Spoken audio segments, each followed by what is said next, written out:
अस्सलाम वालेकुम students. Unit number 1 के न्यूमेरिकल्स हमने स्टार्ट किए हुए थे और आज हम अब वही जो हमने लर्निंग आउटकम्स में टाइम पीरियड के बारे में देखा था, तो हम उसी टाइम पीरियड को आगे कंटिन्यू करेंगे। तो अब एक नई टाइप के प्रॉब्लम्स आज हम डिस्कस करेंगे, जिसमें सबसे पहले आपको एक प्रॉब्लम नज़र आ रहा है जिसमें लिखा हुआ है how long must a second pendulum be on earth. अब देखिए, अब ये बहुत मतलब देखने में एक सिंपल सी एक स्टेटमेंट लिखी हुई है और इसके अंदर आपको कोई डाटा नहीं दिया हुआ। ज़ाहिरी तौर पे अगर आप देखें ना, इसके अंदर आपको टाइम पीरियड गिवन है, हाउ लॉन्ग लिखा हुआ है, तो मतलब आपने लेंथ फाइंड करनी है। तो ये तो आपको एक पता चल जाएगा कि लेंथ फाइंड करनी है। लेकिन लेंथ फाइंड करने के लिए ना आपको टाइम पीरियड गिवन है, ना आप ग्रेविटी की वैल्यू का यहाँ पे कुछ मतलब क्लियरली बताया गया है कि क्या पुट करनी है आपने। तो ये अब स्टेटमेंट ज़ाहिरी तौर पे अब क्लियरली जब आप पेपर में अगर इस तरह की कोई स्टेटमेंट आ जाती है तो अक्सर होता है कि स्टूडेंट्स जस्ट ये स्टेटमेंट देख के ही परेशान हो जाते हैं कि जी ये तो है ही कुछ नहीं, इसके अंदर कोई डाटा नहीं दिया हुआ।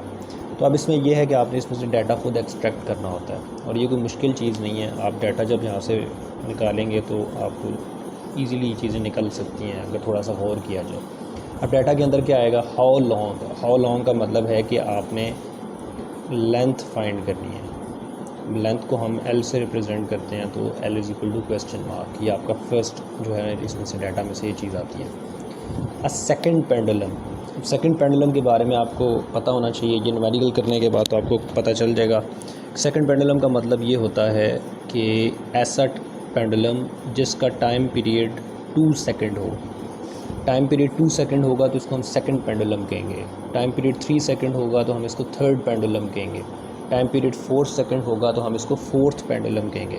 तो फर्स्ट पेंडुलम मतलब 1 second time period, second pendulum मतलब time period 2 second, third pendulum मतलब time period 3 seconds, fourth pendulum मतलब टाइम पीरियड 4 सेकंड, ऐसे ही अप टू सो ऑन ये चलता जाएगा।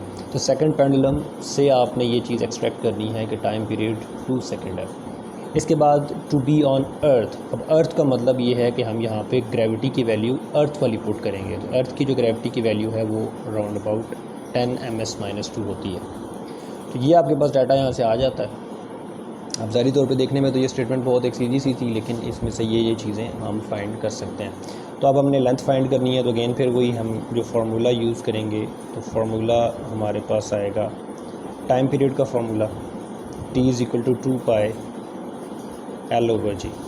ये आपका टाइम पीरियड का फार्मूला हो जाता है। इसमें जब हमने लेंथ फाइंड करनी है, वैल्यूज़ को पुट कर देते हैं। टाइम पीरियड की जगह पे हम पुट करेंगे 2 सेकंड, 2 पाई की जगह पे 3.14, अंडर रूट लेंथ हमने फाइंड करनी है, ग्रेविटी की जगह पे आ जाएगा 10। तो अगेन फिर वही है 2, ये 2 डिवाइडेड बाय ये 2 इंटू 3.14 यहाँ पे आके डिवाइड हो जाएगा और यहाँ पे आपके पास just under root L divided by 10 आ जाता है। यहाँ पे ms-2 पुट करेंगे।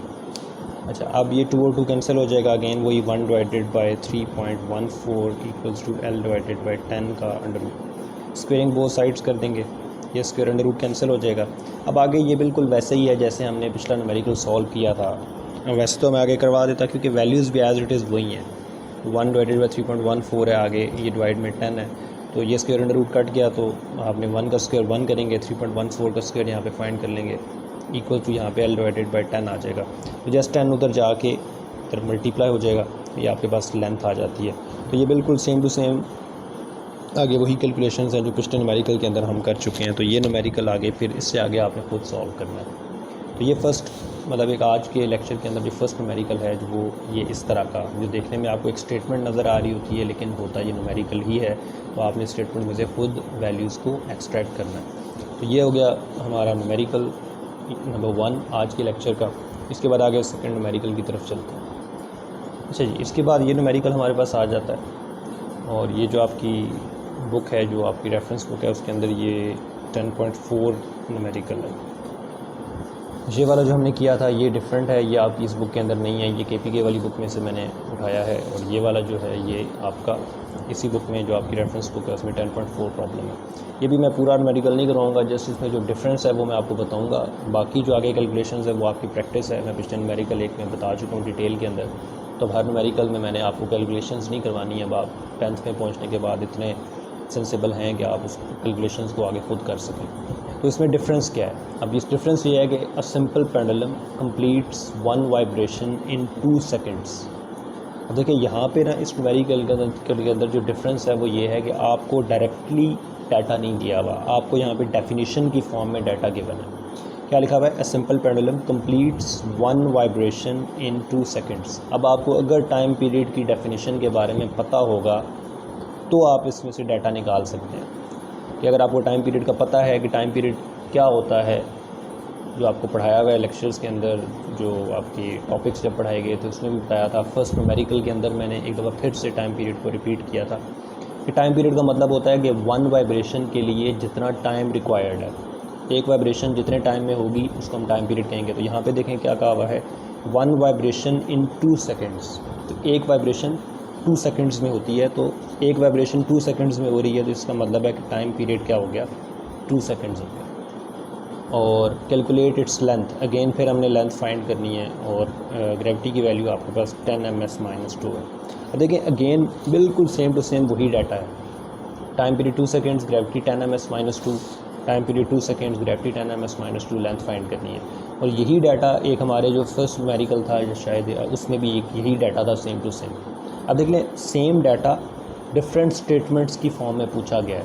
ये आपको मेन जो डिफरेंट न्यूमेरिकल्स करवाने का मकसद ये है कि आपको इस चीज़ के बारे में पता चले कि आपने किस स्टेटमेंट में से डाटा कैसे निकालना है। तो डिफरेंट तरह की स्टेटमेंट्स की फॉर्म में डाटा दिया जा रहा है। अब इस वाले में, पिछले वाले में क्या था, सेकंड पेंडुलम का वर्ड यूज़ हुआ था। सेकंड पेंडुलम का मतलब है कि टाइम पीरियड 2 सेकंड है।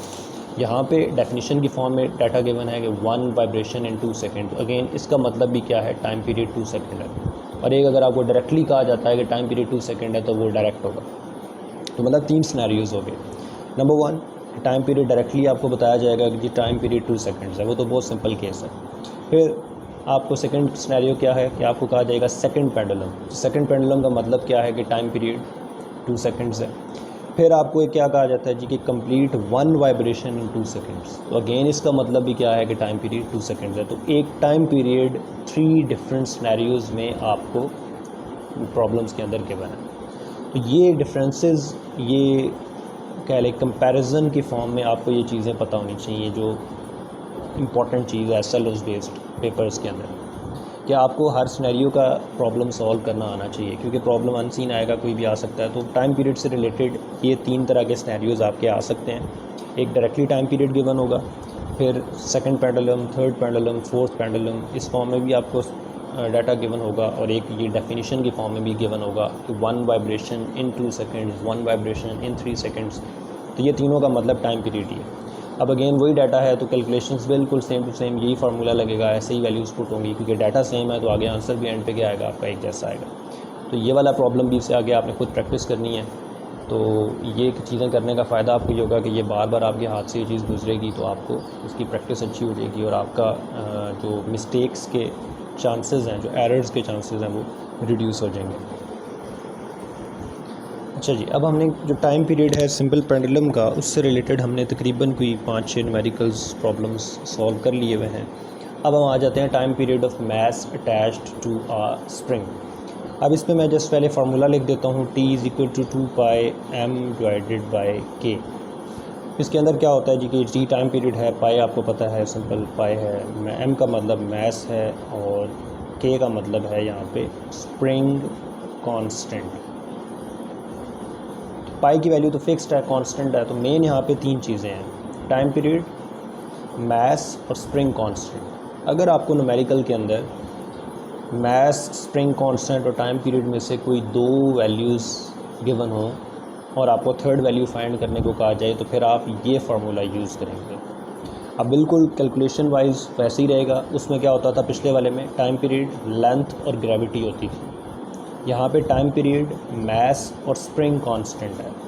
तो जस्ट वैल्यूज़ चेंज हो रही हैं, बाकी फार्मूला की अरेंजमेंट वही 2π है, यहाँ पे भी 2π है, m/k है, उधर l/g था। तो बाकी न्यूमेरिकल के अंदर कोई चेंज नहीं आएगा। आपका डाटा चेंज होगा थोड़ा सा, उसमें यह है कि लेंथ की जगह पे मास आ जाएगा, ग्रेविटी की जगह पे स्प्रिंग कांस्टेंट आ जाएगा। बाकी आगे उसी तरह से वही चीज़ें हैं, वही कैलकुलेशंस हैं, वही सब कुछ है।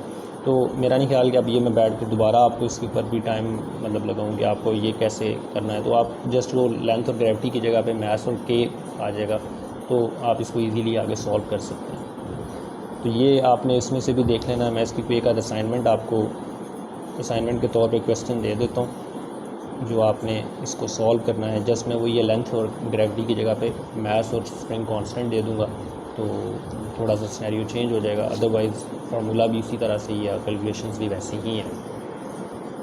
अच्छा जी, ये 2 क्वेश्चंस मैंने असाइनमेंट में ऐड किए हैं। मैं थोड़ा सा इसको एक्सप्लेन कर देता हूँ आपकी आसानी के लिए, बाकी आपने इसको खुद सॉल्व करना है। पहला वाला तो बहुत सिंपल है। Mass of 2 kilogram is attached to a spring having spring constant 20 newton metre -1। एक मास है 2 किलोग्राम, ठीक है, और वो एक स्प्रिंग के साथ अटैच्ड है, और स्प्रिंग का जो स्प्रिंग कांस्टेंट है के, उसकी वैल्यू आपको 20 दी हुई है।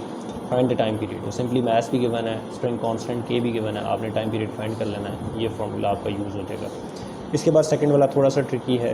Time period of a mass attach to a spring having spring constant 20 × 10⁻²। ये स्प्रिंग कांस्टेंट की वैल्यू दी हुई है इज़ 1.5 सेकेंड। यह मैं आपके ऊपर छोड़ता हूँ कि आप ये 1.5 सेकेंड क्या है। फाइंड मास, आपने मास फाइंड कर लेना है। तो ये 2 क्वेश्चन आपके असाइनमेंट हैं, ये आपने सॉल्व करने हैं। इसमें ये फार्मूला यूज़ होगा। तो यह आपका ये है कि ये करने से आपका जो पेंडुलम वाला टाइम पीरियड है उसकी भी प्रैक्टिस हो जाएगी, और पिछले 2 न्यूमेरिकल्स में भी जो चीज़ें रहती हैं वो आपने आगे उसको सॉल्व करना है, और ये वाले 2 न्यूमेरिकल्स भी आपकी प्रैक्टिस है। जितनी प्रॉब्लम्स की ज़्यादा से ज़्यादा प्रैक्टिस करेंगे उतना आपके लिए पेपर के अंदर प्रॉब्लम्स को सॉल्व करना ईजी होगा, और ये आपने ही प्रैक्टिस करनी है, और ये आपका ही फ़ायदा है इसके अंदर। तो आज के लिए यही है। बाकी कल हम आगे, ये हमारा टाइम पीरियड वाला जो पोर्शन है ये कंप्लीट हो चुका है। टाइम पीरियड पेंडुलम का या mass attach to the spring का, दोनों का टाइम पीरियड हो गया। कल हम आगे जो है फिर कोई नए टाइप के न्यूमेरिकल्स सॉल्व करेंगे अगली क्लास के अंदर। तो आज के लिए इतना ही है। बाकी इंशाल्लाह नेक्स्ट क्लास में, नेक्स्ट लेक्चर के अंदर देखेंगे। Thank you so much. Allah हाफ़िज़।